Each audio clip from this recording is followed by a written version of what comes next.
I don't even know what to say to even come close into beginning what I'm about to talk about.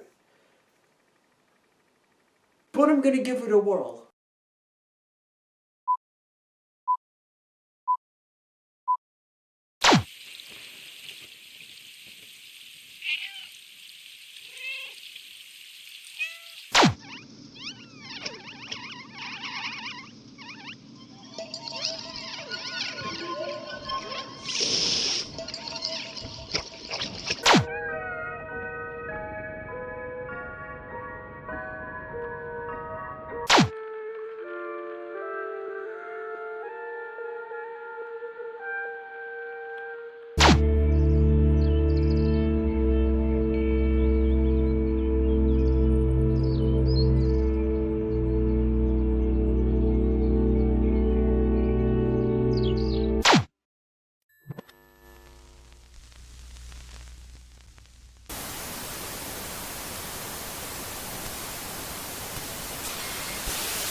Hello my gamer pals and gals, my name is Gamessnia and welcome to the show that looks from games of the past, the present, or sometimes even the future and decides what their judgment is going to be.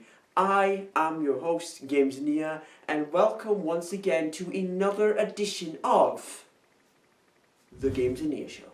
So then, Stray. So unless you have been living under a rock for the last month, or you don't like video games because, I don't know, you prefer movies or some shit like that, you'll seem to forget the existence of a game out there called Stray, which is, well, that. A game made by an extremely small French developer who neatly described themselves as a small team from the south of France, mostly made up of cats and a handful of humans, and their first game being an adventure starring a cat. And it's popular, it's a popular game as of right now. As I am talking, a lot of people are talking about it. A lot of people are hyping this game up. They're just talking about it, not like majorly like God of War Ragnarok or just the normal God of War in general. Like, they're actually hyping this game up and people have been talking about it all over YouTube and all over social media. And I just don't get it. I mean, even I did think to myself, yeah, I'll be possibly getting. I said to my bud, you know what, this actually looks kind of interesting and I kind of want to get it, weirdly enough. And, you know, I was actually going to get it. But because people are not shutting up about this game, I was going to get it anyway. So then I thought, right, people are not shutting up about it, so why not do a Gamessnia Show episode on it just to digest on why this game is being talked about as much as it is. I mean, it's a game about a cat. How do you turn that into something that is that talked about? And that is what today's Gamessnia Show episode is going to be about. Today, we're going to be talking about Stray on the PS5. And I'm not gonna lie, within the first 5 minutes, I'm really impressed. Like, look at how beautiful this all is. The textures, the wide open landscapes brimming with life, the fur and all the cats and the tiniest of every single details that really, if I was honest, don't matter at the end of the day, like the paw prints left on the pipes after walking on them, or the claw marks made on any interactive surface. I honestly, wholeheartedly appreciate and am falling in love with the effort given here. It's truly remarkable. And back to a moment reminiscent of my own video I made last year when I was talking about the PlayStation 5, but the haptic feedback you encounter in this game whenever you step on a different surface, like the tiny echo of the pipes or the splash effect when you maybe step in a puddle, it's just so good. I can't even describe it. I just can't. I know it's nothing visual, but oh my god, I just love this fucking controller! Fuck, there is even a button for meowing. There is a singular, endless button prompt, other than just to make it because you can. What the fuck? And you just know how amazing of a game it's gonna be when you start a game off where you are a cat and you have to interact and play with your cat brethren as part of your mission objective.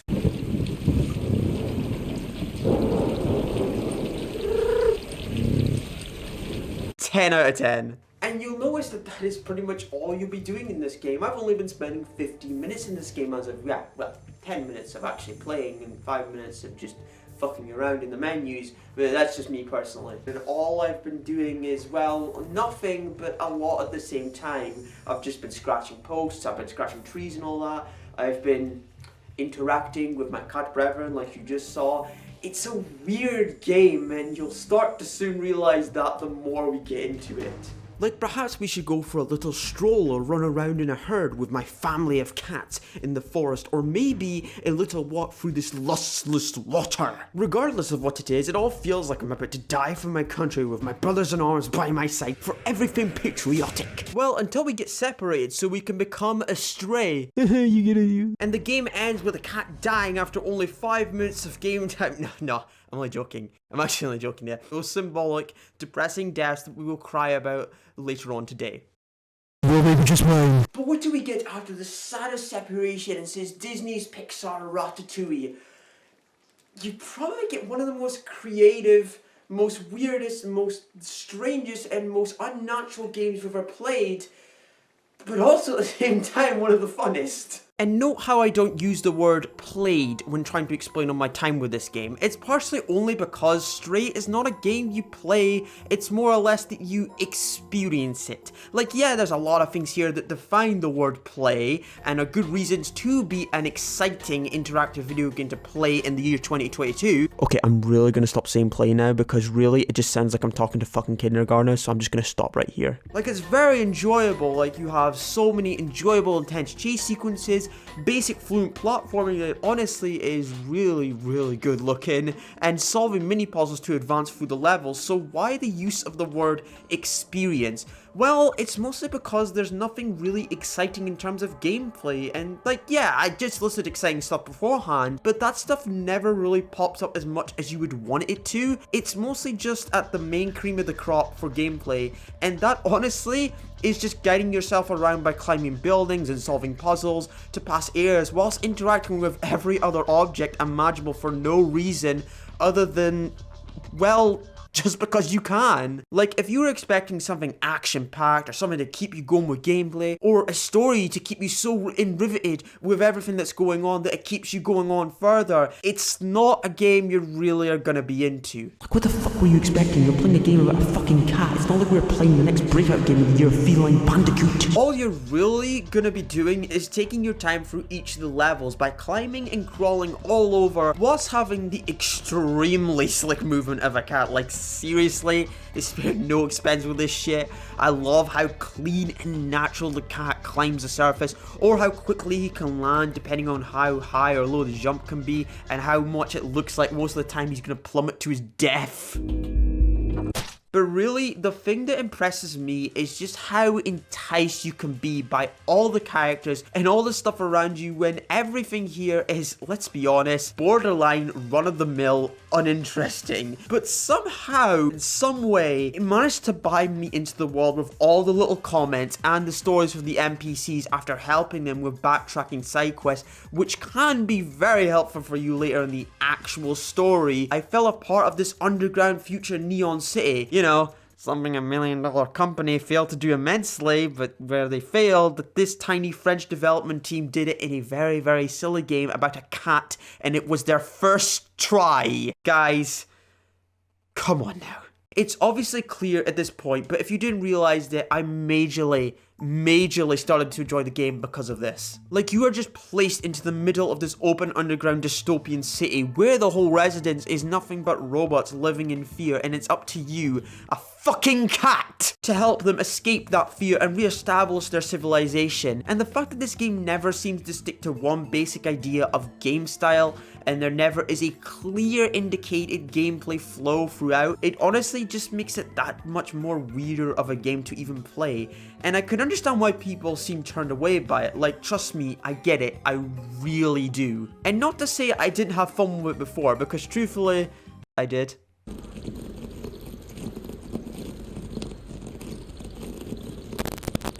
It starts off extremely lackluster, as you would expect, but once I started to properly dig deeper into it with how the game works and get my own personal robot, who, by the way, when paired with the cat, reminds me strongly of the film WALL-E. I mean, come on, I can't be the only person that sees it here. You start to love it the more you get through it, even if the actual gameplay surrounding it doesn't seem that exciting or special or fuck even really boring. Too much people that help it along with the story. And to really get the cat out of the bag so early, the story isn't really that intriguing. It's kind of run-of-the-mill, ask me. It's kind of the same story you would see in not a lot of indie games, but a casual amount of indie games, you know, the whole, oh, this is a dystopian city, and this is all engulfed in darkness, all the people around it, they don't believe in hope anymore and all that, and you've got to reach this big civilization, salvation, that utterly seems like it's never going to be reached, and it's an impossible place to think of. It's a dream made in heaven, and honestly, it's just one of those run-of-the-mill things where it just isn't that interesting of a story. I mean, it's nothing too persuasive to actually get you hooked into, well, the story of all things. And really, it's just a simple cause and effect type of thing that doesn't really add up to anything. And really, it's just kind of there, and it's just kind of standard, with a lot of characters that don't really have that much depth to them, and honestly are quite boring. And it's nothing really too perfect, if you ask me.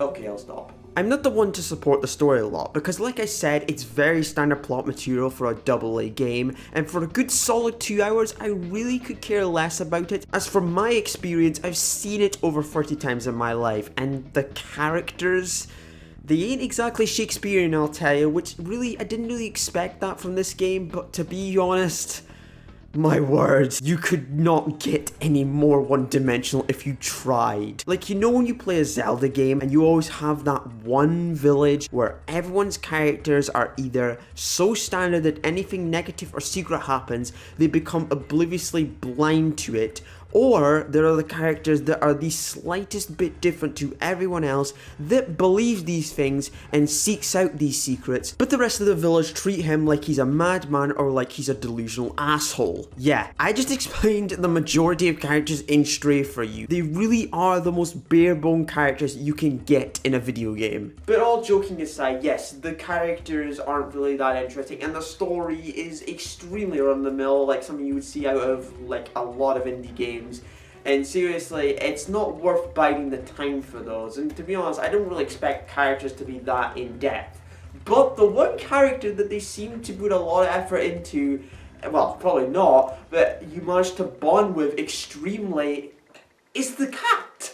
Like, yeah, the emotions and feelings I felt for the cat was surprising. I don't actually think I was gonna feel like that. I mean, it's a fucking cat of all things. But I could tell you what the cat was thinking and how it felt at certain parts of the story and the game. And no, there's not a point in the story where the cat talks, thank God. It's honestly really hard to explain, but it's just when I look into the cat's own eyes, you can see it, you know, it's then you see. Once you see those eyes, those cute beady eyes, it's then. You just get this feeling you know what it's going through and what it's thinking at the time. Like, this is nowhere near on the levels of Last Guardian, not even close. But it definitely still is something that you actually bond with the cat, or more so feel bad for the shit the poor thing has to go through. Like, a part of me hurt inside every time the cat got caught by these weird creature things, which I think are sucking the life force out of him. I really don't know. The game really doesn't do its best job to explain it well enough. And no, it's not just because I hate animal cruelty, because even if I do, that's not even the point I'm trying to make here. Just don't be a dick to animals, you dick. It's just one of these things that at this point, I just won't lie about. I'm not gonna lie about it, because honestly, I just loved being a cat. It's not even exaggeration. I fucking loved it. And I don't care if you don't get me here, or you don't listen to me for the next minute or two, because honestly, this is just me, myself, boasting on the enjoyment I had of me being a living, breathing cat. Okay then. I love jumping up the buildings and chaining all my jumps together. I love being a pest to the people of the underground city. I love scratching the rugs, trees, and doors for no other reason other than I just wanted to. I loved collecting all these music sheets so I could then give them to this guy right here to play certain songs that were displayed on the music sheets that I gave him. I loved just interacting with every single person in this world and potentially ruining people's work. I loved cutting up all these walls and seeing the slickness of Ginge over here. I loved using the UV light and eradicating these fucking leeches. And I loved just sleeping on the rooftops because, you know, that's what cats do. I loved it all, and they knew exactly on everything cats do and what the cutest cat things were. These people were 100% cat people, I'll tell you. That was the one thing I took away from this, and it's so fucking adorable, I swear. But you know what? I guess that's pretty okay. You know, these guys know 100% what cats love and what the most adorable things for cats are, while there's me on the sidelines who knows 0% on what cats love and what the most adorable things are, because, you know, after all, I am a dog supporter. Oh, grow up. So it's nice to know that these guys are willing to put in everything and anything that every and any cat owner loves. And the thing is, to all of you, it may not look exciting or remotely fun in the slightest way possible. But trust me, I was in the same boat as you. I watched so many YouTube videos, I watched a lot of streams on it, and I just seen so much stuff about Stray on my feed on Twitter. But trust me, it needs to be experienced to fully understand on how enjoyable it can be. I'm saying that because you, like myself, will not expect it to be that good of a game. And once you find out that it is, you might honestly just appreciate the beauty that is Stray. I mean, I appreciate it hugely for what it has done from start to finish and actually making me buy into it. But two things that really bothered me that both coincidentally coexist within themselves, and that's how they kind of just forget important details. Like, the whole point and why we need to get back onto the surface is,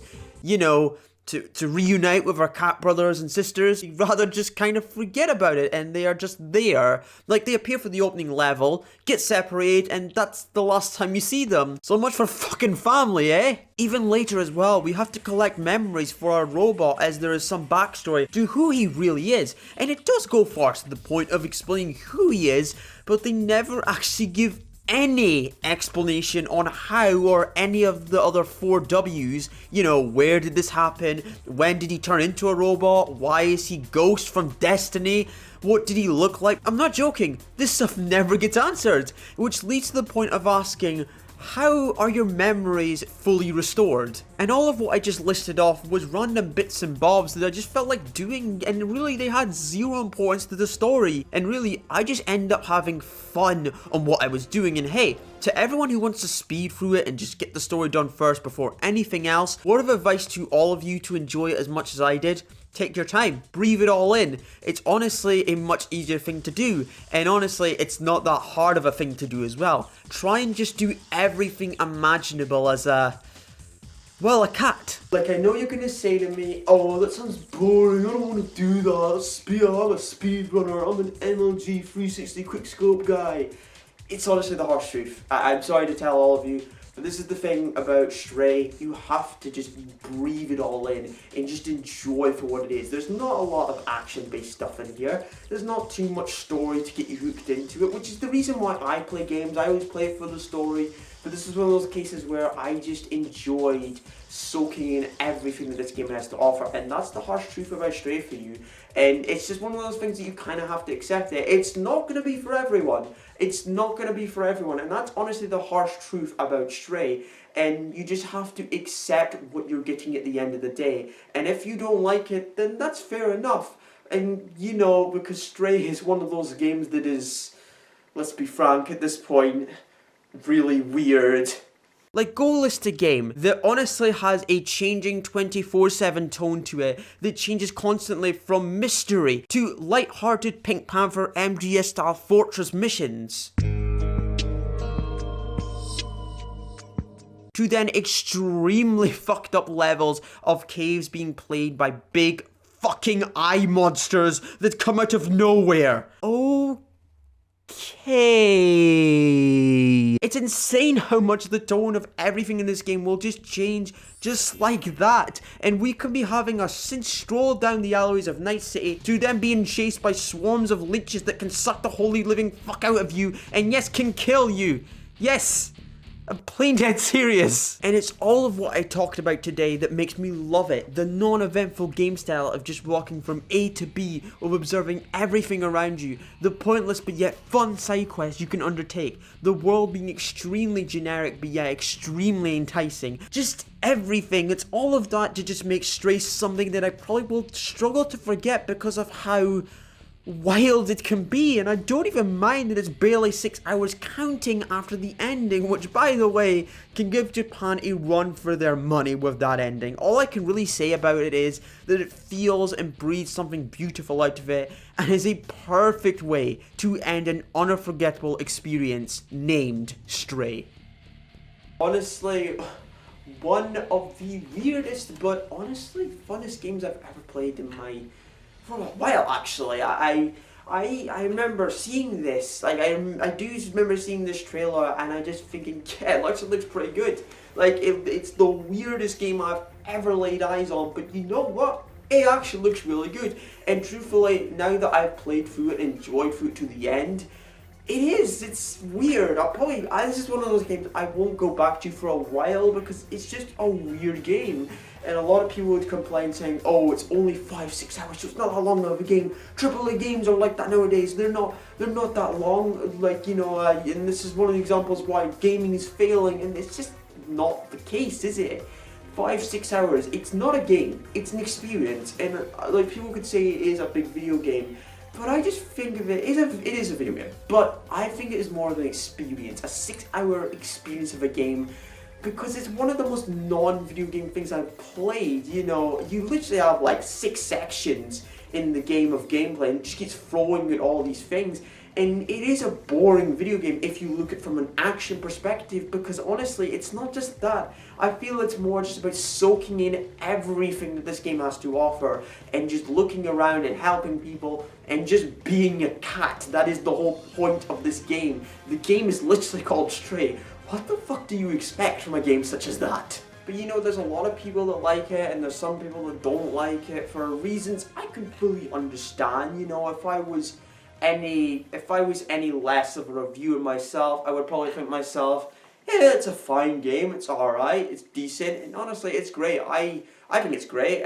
For what it is, it's much more surprising than I thought it would be. I thought it would be okay in some elements, in some areas, but honestly, I really enjoyed it. For what it is, it actually surprised me for what I was expecting, and because of that, I actually enjoyed it a ton more than I should have. But as always, guys, I all hope you enjoyed today's episode, and as next time, I will see you in the very next episode of the Gamessnia Show. But until then, guys, Gamessnia once more signing off.